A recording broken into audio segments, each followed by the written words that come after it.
Kim is a novel by Nobel Prize-winning English author Rudyard Kipling. It was first published serially in McClure's magazine from December 1900 to October 1901 as well as in Cassell's magazine from January to November 1901, and first published in book form by Macmillan and Company Limited in October 1901. The novel is notable for its detailed portrait of the people, culture, and varied religions of India. The book presents a vivid picture of India, its teeming populations, religions, and superstitions, and the life of the bazaars and the road. 1. The story unfolds against the backdrop of the Great Game, the political conflict between Russia and Britain in Central Asia. The novel popularized the phrase and idea of the Great Game. 2.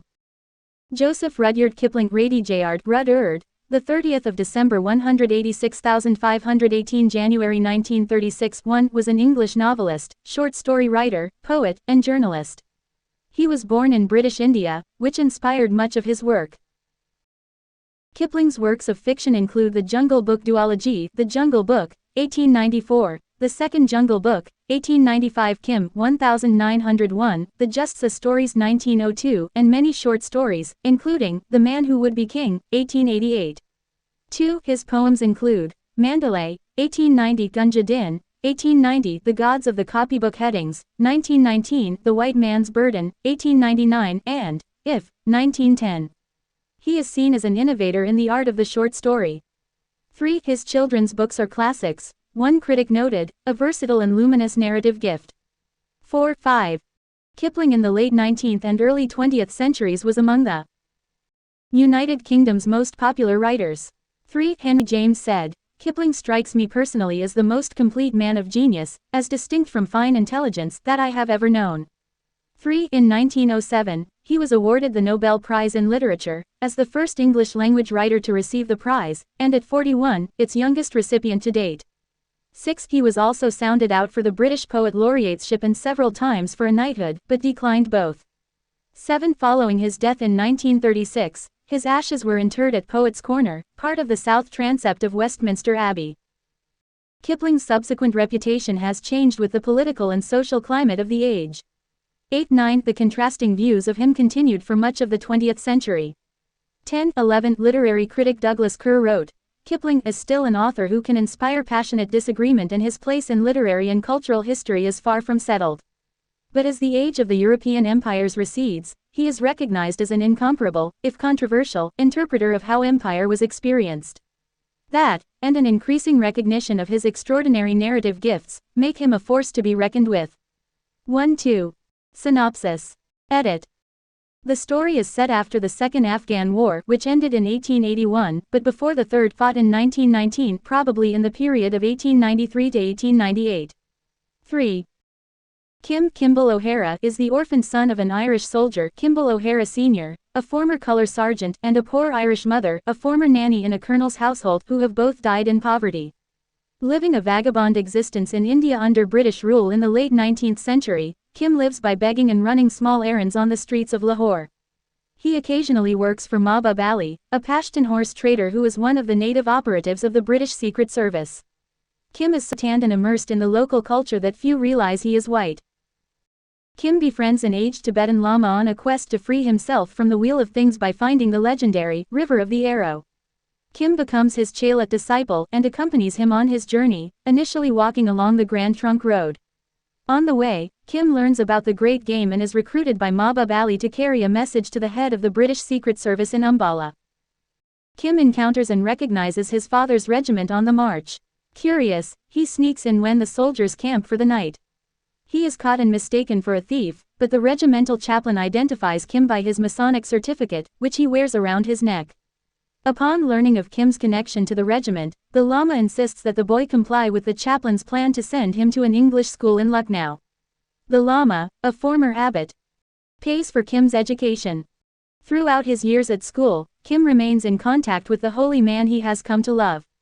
He is also trained in espionage to be a surveyor while on vacation from school by Lurgan Sahib, a sort of benevolent Fagin, at his jewelry shop in Simla. As part of his training, Kim is given brief looks at a tray full of mixed objects and notes which have been added or taken away, a pastime still called Kim's Game, also called the Jewel Game. Other parts of this training are disguise and the careful study of the Indian population, and the characteristic dress, behavior and even how they spit, in order to go undercover or to uncover those in disguise.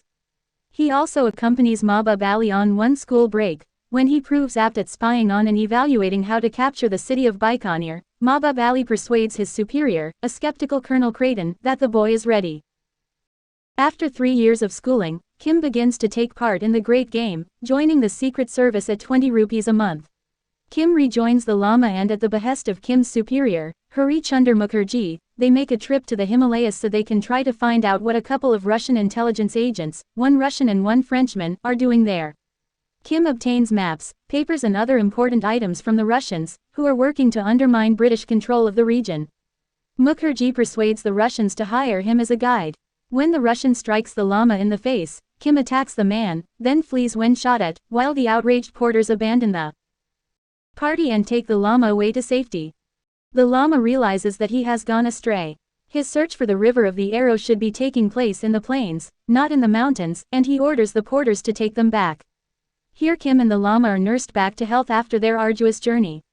Kim delivers the Russian documents to Hari, and a concerned Mahbub Ali comes to check on Kim. The Lama finds his river and is convinced he has achieved enlightenment, and wants to share it with Kim. Characters. Edit. Kimball, Kim, O'Hara, an orphan son of an Irish soldier, the protagonist, a poor white, the poorest of the poor, Kimball O'Hara Sr. Kim's father Teshu Lama, a Tibetan Lama, the former abbot of the Such Zen monastery in the western Himalayas, on a spiritual journey. Mahbub Ali, a famous Ghilzai Pashtun horse trader and spy for the British. 5 Colonel Creighton, a British Army officer, ethnologist, and spy. Lurgan Sahib, a Simla gem trader and spy. Hari Chunder Mukherjee, Hari Babu, also the Babu, a Bengali intelligence operative working for the British, Kim's direct superior. Reverend Arthur Bennett, the Church of England chaplain of the Mavericks, the fictional Irish regiment to which Kim's father belonged. Father Victor, the Roman Catholic chaplain of the Mavericks. Hunifa, a sorceress who performs a devil invocation ritual to protect Kim.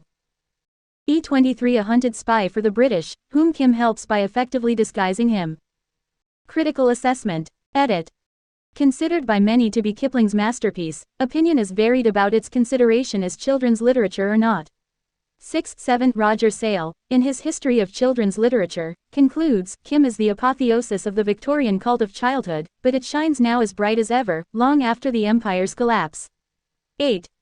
About a reissue of the novel in 1959 by Macmillan, the reviewer writes, Kim is a book worked at 3 levels. It is a tale of adventure. It is the drama of a boy having entirely his boy's own way. And it is the mystical exegesis of this pattern of behavior. This reviewer concludes, Kim will endure because it is a beginning like all masterly ends. 9-10. Nirad C. Chaudhary considered it the best story in English about India, noting Kipling's appreciation of the ecological force of the twin setting of the mountains and the plain, an unbreakable articulation between the Himalayas and the Indo-Gangetic Plain. 1-1. In 1998, the Modern Library ranked Kim number 78 on its list of the 100 best English-language novels of the 20th century. 1-2. In 2003, the book was listed on the BBC's The Big Read poll of the UK's best-loved novel. 13. Kim is a novel by the prolific author and poet Rudyard Kipling (1865–1936), who was the first English-language recipient of the Nobel Prize for Literature. The novel was originally released in a serialized version in 1900–1901, after which it was published in book form. It offers a wide-ranging view of the cultural and religious diversity of British India in the late 19th century, as perceived through the experience of an Indian enculturated Irish boy named Kim. Along with The Jungle Book and Captains Courageous, it stands as one of Kipling's most enduring and beloved novels, although its reception has at times been marked by controversy regarding its depictions of British colonialism. Kipling had deep personal connections to India, having been born and raised in Mumbai, formerly called Bombay, until he was 5 years old. He was sent back to England for schooling from age 6 to 16 but then returned to India, taking up a job as a journalist in Lahore, where his father worked as the curator of the Cultural Museum.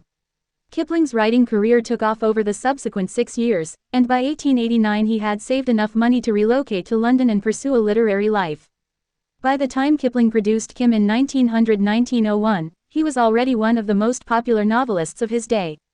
Kim, however, was unique among his works.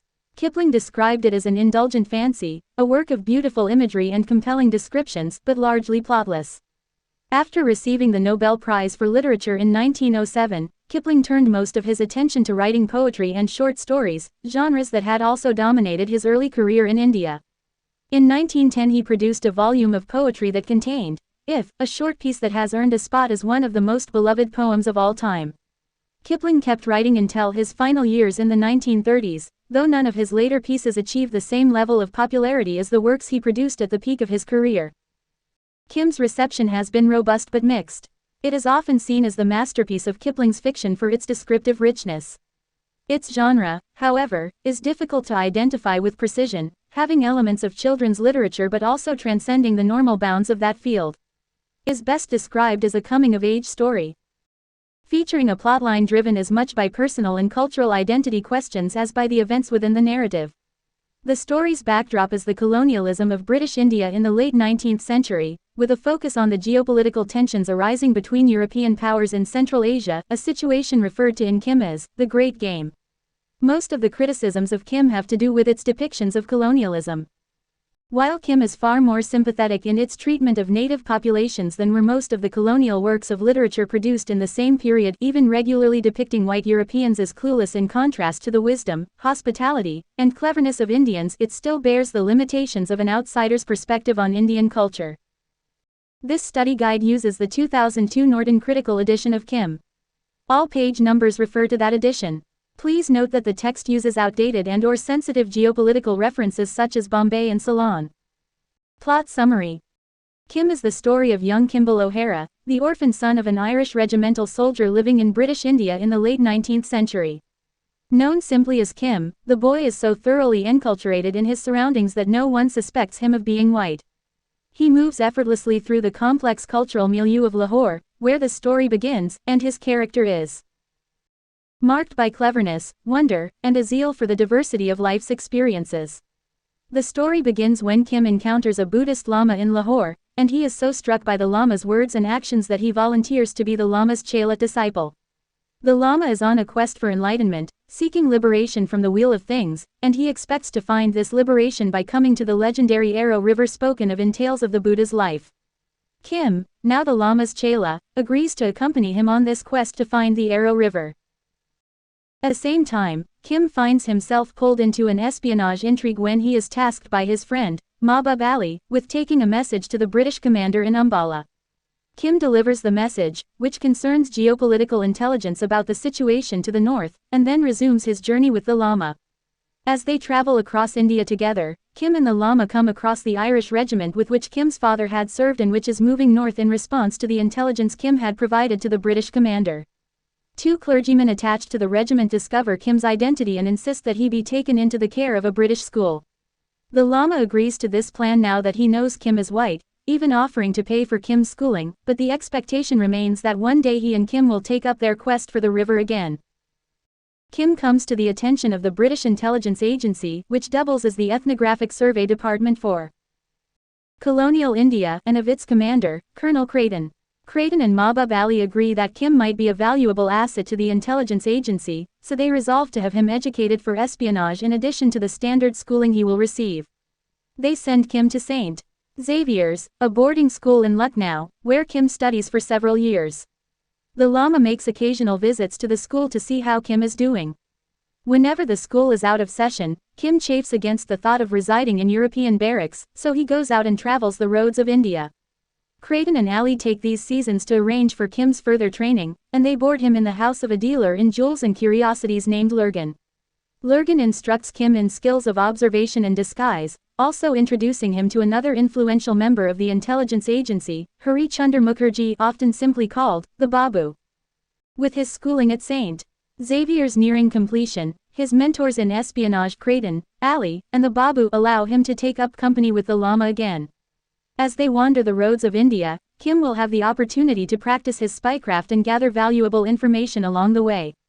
While traveling with the Lama, Kim identifies a fellow agent in need of assistance, and thanks to some quick thinking and his skill in making disguises, he provides the agent with a way of escape. This impresses Creighton and the others, so they steer Kim and the Lama northward. This route might provide the opportunity to observe key developments in The Great Game, wherein Russian agents were working to undermine British influence in Central Asia. Kim and the llama climb up into the northern hills, with the babu traveling nearby. They come across an encampment of 2 foreign agents and fall into company with them. Due to a cultural misunderstanding, one of the foreigners ends up assaulting the llama. In the following action, Kim steals away with the llama and the foreigners' documents. At the same time, the babu leads the foreigners away under the pretense of looking out for their safety. The intelligence gathered in this episode is a major triumph for the British, but the llama interprets the outbreak of violence as a sign that his quest for the river has gone awry. They travel back down to the plains of India, but Kim falls ill along the way. He awakens some time later to have 2 opportunities presented to him. First, the intelligence agency is so pleased with his results that he is offered a full position with them. And second, the llama reports that he has found the Arrow River and is ready to take Kim there so that they can gain enlightenment together. Here the story ends, with no indication of which course of action Kim might choose. Kim, officially Kimball O'Hara, is the orphan son of an Irish soldier and nursemaid who both died when in his infancy. He lives in the Indian city of Lahore under British rule in the late 19th century, spending his days begging and running errands for locals. Though Kim is white, he was raised, or at least, housed, by a half-caste Indian woman and speaks and thinks natively in Hindu. Because of this, Kim often passes as Indian, nicknamed, Friend of All the World, for his deep familiarity with the land and its people. The only evidence of Kim's true identity is an amulet he wears around his neck, which contains legal documents from his father. In Lahore, Kim befriends a kindly old Tibetan lama, named Teshu Lama, who is on a journey to free himself from the Wheel of Things, by discovering the River of the Arrow. Excited by the promise of adventure, Kim joins the lama as his chela disciple. Leaving Lahore, Kim agrees to deliver an important message for Mahbub Ali, a horse dealer and longtime friend and employer of Kim's who secretly works for the British government. Arriving in Umballa, Kim delivers the message, overhearing an important military conversation about an upcoming war. Kim and the Lama travel to the Great Trunk Road, India's major thoroughfare. While the Lama meditates, Kim revels in the variety of people and pleasures on the road. Among them is a fiery old widow with an impressive retinue of guards and servants. Taken by the Lama's status as a holy man, the widow invites Kim and the Lama to travel with her. However, Kim is captured while spying on a regiment of soldiers who turn out to be the Mavericks, his father's former regiment. When the regiment's 2 religious leaders, Father Victor and Reverend Arthur Bennett, discover Kim's true identity, they decide to take him in. Kim tries to escape, but Mahbub turns him in, conspiring with Colonel Creighton, Mahbub's employer and the recipient of Kim's message, to send him to St. Xavier's School in Lucknow. Kim is angry at Mahbub's betrayal, but Mahbub promises him it is for the best. The Lama, though sad at the loss of his chela, offers to pay for Kim's expensive schooling. Kim travels to Lucknow with Colonel Creighton, who tells him of his intention to turn Kim into a chain man, a British informant in the Great Game, a war of espionage between British and Russia. For the next 3 years, Kim receives education at St. Xavier's, assimilating into Sahib, or white, culture and excelling at math and map making. On occasion, the Lama visits. During school breaks, Kim disguises himself to roam amongst his people in the countryside. Over time, however, Kim also begins to train as a chain man during breaks, going abroad with Mahbub to conduct foreign espionage and learning secrets of the trade, like how to don disguises, under Lurgan Sahib. In all these areas, Kim shows great potential, and after 3 years Kim, now 15 years old, is released from St. Xavier's. To re-immerse him in the native culture of India, Kim is allowed to travel with the Lama for 6 months. Before leaving, Mahbub and Hari Babu, another high-ranking British informant, employ the services of Hunifa to magically darken Kim's skin. Afterward, Babu inducts Kim into his secret society, giving him an amulet and special set of keywords to identify himself as a son of the charm. Kim travels to meet the Lama in Benares, helping to cure a Jat farmer's sick child along the way. The farmer joins Kim and the Lama, now reunited, on their train ride to Umballa. On the train, Kim encounters a fellow son of the charm, codename E23, disguised as a Maratha, and uses his new skills to help him evade detection by the police. E23 thanks him, but the Jat farmer, scared of Kim's seemingly magical powers of transformation, flees. Alone, Kim and the Lama travel to the old widow's residence, where they are met by Hari Babu disguised as a doctor.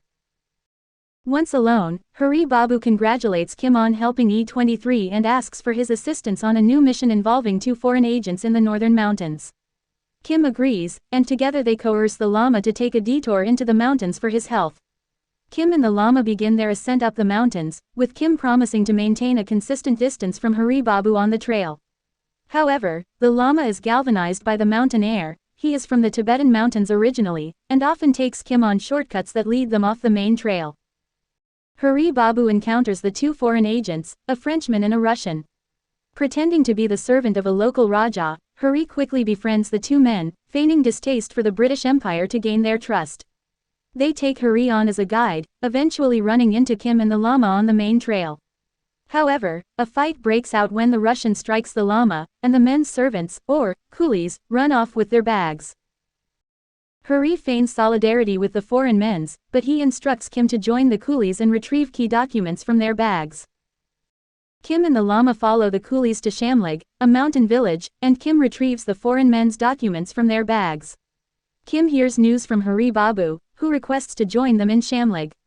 However, the Lama demands that they leave, citing his concerning behavior, like his impulse to hurt the Russian, as evidence that his time in the mountains has led him spiritually astray. Once down the mountains, the cart drivers leave and Kim carries the Lama on his back, an exhausting ordeal. Kim has an emotional breakdown, and the Lama reassures him of his merit as Chela. Hearing of their struggles, the rich widow sends for them, and she cares for Kim upon their arrival. Kim recovers quickly and learns that Hari Babu is at the widow's estate. Relieved, Kim gives Hari the agent's documents. Hari commends Kim for his actions and regales him with his own adventures with the 2 agents. Hari leaves and Kim goes to rest under a nearby tree, surrendering himself to Mother Earth. He is woken by the Lama who tells him his search has concluded, detailing how his soul left his physical body to join the Great Soul. However, instead of abandoning himself entirely to the Great Soul, the Lama explains that he decided to remain behind to instruct Kim in his own path to salvation. The Lama smiles at the thought of the salvation awaiting his beloved Kim. Historical context of Kim.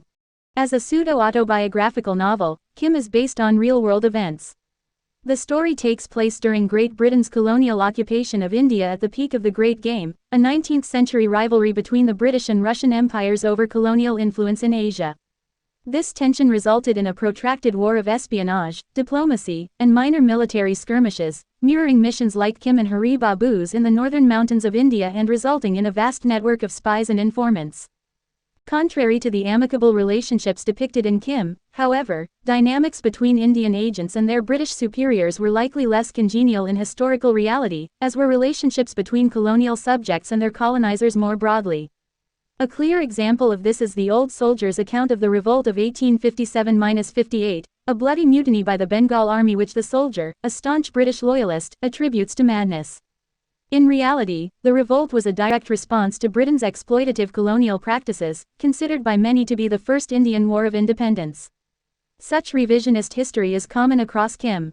Though critiques of British colonial rule occasionally surface, the novel typically portrays British occupation in positive or at least neutral terms. The novel frequently celebrates British cultural and technological achievements like the railroad system, the Lahore Museum, and the Grand Trunk Road, while it downplays incidents of colonial violence, exploitation, and injustice. Such wishful visions of colonialism were common in Victorian England, however, with many Europeans adopting Kipling's now infamous notion of the white man's burden, the idea that civilized nations, i.e., white nations, have a duty to civilize less advanced nations. Other books related to Kim. Within Kipling's literary repertoire, Kim stands out as an exceptional, though not atypical, piece of writing. Its themes of identity, civilization, colonialism, personal freedom, and cross-cultural kinship feature prominently in many of his other works, many of which also draw on Kipling's own experiences in India. The Jungle Book stands out in this regard, being both set in India and featuring a young boy, Mowgli, who, like Kim, struggles with the complexities of identity. The Man Who Would Be King, a short story penned by Kipling in 1888, also bears likeness to Kim, telling the story of 2 British officers stationed in India who travel to the country of Kafiristan to become native kings. When their deception is exposed, however, the local people are outraged, and only one man escapes with his life, As such, the story serves as a warning of the perils of colonialism for both colonized and colonizers alike, highlighting the gulf between Western and Eastern cultures. These themes also appear in many of Kipling's most famous, if most controversial, poems, notably, The White Man's Burden, The Ballad of East and West, and Gunja Din. Outside of Kipling's own canon, Kim bears resemblance to many novels of its time. Joseph Conrad's Heart of Darkness 1899, a novella that exposes the dark side of colonialism in the Congo, is a common comparison, as is E. M. Forrester's A Passage to India 1924, a pseudo-autobiographical novel that explores the racial tension between Indian people and the British during the British Raj. Though less directly concerned with questions of colonialism, Mark Twain's Adventures of Huckleberry Finn also draws parallels to Kim, being both a Bildungsroman and picaresque and featuring the unlikely, cross-racial friendship between white Huckleberry Finn and the black enslaved man Jim.